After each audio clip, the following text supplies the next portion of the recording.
TP के lecture 2 में हम डिस्कस करने वाले हैं levels of structural organisation. In this lecture we are going to cover the following 3 points. पहला पॉइंट डिस्कस करता है कि अगर आप इस लेक्चर को अटेंड करते हो तो सबसे पहले आप डिफाइन कर पाओगे क्या होता है स्ट्रक्चरल ऑर्गेनाइजेशन ऑफ बॉडी। दूसरा, आप आइडेंटिफाई कर पाओगे एग्जाम्पल्स ऑफ ईच लेवल। जैसे हमारे बॉडी में 6 लेवल्स होते हैं, उनके ईच लेवल को आप डिफाइन भी कर पाओगे, आइडेंटिफाई भी कर पाओगे और उसका रोल भी बता पाओगे in the maintenance of the life. तीसरा पॉइंट जो आप सीखोगे वो एक्सप्लेन कर पाओगे the hierarchy level and the relationship between the levels of organisation. Example कि हमारे पास ये 2 एटम्स हैं, दीज आर द एटम्स। ये 2 या 3 एटम मिलके क्या बनाएंगे? सेल्स, है ना। और ग्रुप ऑफ सेल्स मिलके क्या बनाएंगी? ग्रुप ऑफ सेल्स मिलके टिश्यू बनाएंगी और बहुत सारे टिश्यू मिलके ऑर्गन बनाएंगे। ठीक है, ये सारी चीजें हम आगे डिस्कस करने वाले हैं। नाउ स्ट्रक्चरल ऑर्गेनाइजेशन होता क्या है, सबसे पहले तो ये पता होना चाहिए हमको। ठीक है, now what is the structural organisation? So जो हमारी बॉडी है, human body organisation can be divide into 6 levels. उन 6 लेवल्स में कौन सा है? सबसे पहले है केमिकल लेवल। ठीक है, जैसे आप ऐसा देखो कि हमारी बॉडी है, ये बॉडी है। अभी थोड़ा फनी सा है लेकिन आप मान के चलो ये बॉडी। हमारी बॉडी में लगभग हम ऐसा मान के चलते हैं कि 11 सिस्टम्स होते हैं। ठीक है, 11 सिस्टम्स होते हैं। उन 11 सिस्टम में एक सिस्टम का नाम है जैसे कार्डियोवास्कुलर सिस्टम। अब हर एक सिस्टम में अलग अलग ऑर्गन्स होते हैं। जैसे अब मैं यहाँ पे एक सिस्टम का नाम लिखता हूँ डाइजेस्टिव सिस्टम। डाइजेस्टिव सिस्टम, यहाँ पर मैंने डाइजेस्टिव सिस्टम नाम लिखा। तो अब इस डाइजेस्टिव सिस्टम में बहुत सारे जो है वो ऑर्गन्स होते हैं। ठीक है, आप अगर स्टार्ट करोगे ऊपर से तो ये हमारी फूड पाइप जिसको हम इसोफेगस बोलते हैं, उसके बाद स्टमक लगा रहता है और स्टमक के बाद स्मॉल इंटेस्टाइन और उसके बाद लार्ज इंटेस्टाइन। जिसका मतलब ये है कि एक जो सिस्टम होता है वो ग्रुप ऑफ ऑर्गन्स होता है। क्या होता है? Group of organs. ठीक है, तो सबसे पहले अब क्या हो गया हमारा? ग्रुप ऑफ ऑर्गन्स मिलकर क्या बना रहे हैं? सिस्टम। अगर आप ऑर्गन को देखोगे तो एक ऑर्गन में बहुत सारे टाइप के टिश्यू होते कि नहीं? अब आपको पता है कि ग्रुप ऑफ सेल्स क्या है? टिश्यू है। तो सेल आता है, फिर उसके बाद सेल जो है वो एटम से मिलके बना है। ठीक है, तो ये इस तरीके से हम आइडेंटिफाई कर सकते हैं।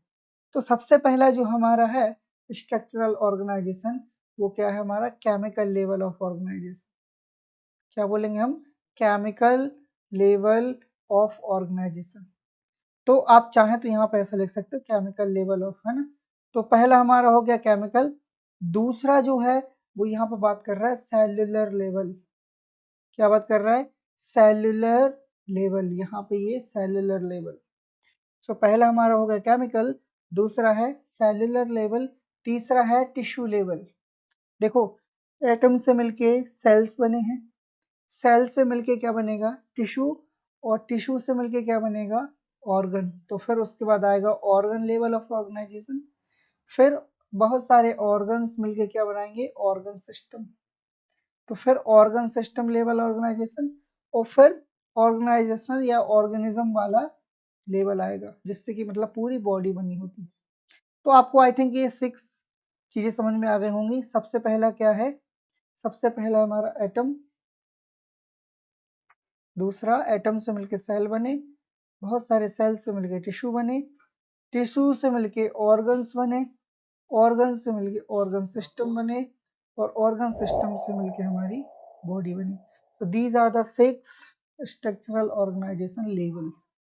नाउ इस स्ट्रक्चर में हम डिटेल से समझ सकते हैं कि कैसे अलग अलग टाइप के जो हैं वो ऑर्गेनाइजेशन दिखते हैं। तो यहाँ पे बहुत सारे एटम्स दिख रहे हैं। ठीक है, एटम्स सच एज यहाँ पे ये एटम्स हैं। ठीक है, ये एटम्स अलग अलग टाइप के एटम्स मिलके क्या कर रहे हैं? एक सेल का फॉर्मेशन कर रहे हैं। फॉर एग्जाम्पल कि जनरली आपने देखा होगा कार्बन होता है, ठीक है, हाइड्रोजन होता है, क्योंकि वाटर किस कौन कौन सी चीज़ें से मिलकर बनता है, हाइड्रोजन और ऑक्सीजन से। सो ये ऑक्सीजन, ये डिफरेंट डिफरेंट टाइप के एटम्स जो होते हैं वो मिलके एक सेल का फॉर्मेशन करेंगे। अब हमने यहाँ पे स्केलेटल मसल्स का एग्जांपल लिया है, तो मतलब स्मूथ मसल सेल्स बन रही हैं, एटम से मिलके क्या बन रहे हैं, smooth muscle cells, it is cell, और दीज आर द एटम्स। ठीक है, ये एटम्स हैं, ये सेल है, और सेल फर्दर मिलके क्या बना रहे हैं, ग्रुप्स ऑफ सेल्स क्या बन रहा है हमारा, ग्रुप ऑफ सेल मिलके क्या बना रहा है, टिश्यू, और ग्रुप ऑफ टिश्यू मिलके क्या बनाते हैं, ऑर्गन्स। यहाँ पे दिख रहा होगा आपको, ये टिश्यू हैं, इसको हम क्या बोलते हैं, टिश्यू लेवल ऑर्गेनाइजेशन। नाउ ये ग्रुप ऑफ टिश्यू मिलके बनाते हैं एक ऑर्गन, ठीक है, और ये जो ऑर्गन बनेगा वो आगे चल के ऑर्गन सिस्टम का फॉर्मेशन करेगा। ठीक है, ऑर्गन सिस्टम का फॉर्मेशन के बाद ये organ systems, different different type के ऑर्गन सिस्टम्स मिलके एक बॉडी का फॉर्म करते हैं, बॉडी मतलब ऑर्गेनिज्म का। ठीक है, जैसे ह्यूमन बॉडी की हम बात करें तो इसमें लगभग 11 बॉडी सिस्टम्स होते हैं। ठीक है, और ये डिफरेंट डिफरेंट 11 बॉडी सिस्टम्स एक दूसरे के साथ में कोऑर्डिनेट करते हैं और बॉडी का फॉर्मेशन करते हैं। ठीक है, और जब बॉडी का फॉर्मेशन हो जाएगा उसको हम बोलते हैं organism level of organization. I think आपको ये पिक्चर से ये क्लियर हुआ होगा। नाउ सबसे पहले हम डिस्कस करते हैं कि what is the chemical level of the organization. तो पहला हमारा टॉपिक है केमिकल लेवल ऑफ ऑर्गेनाइजेशन।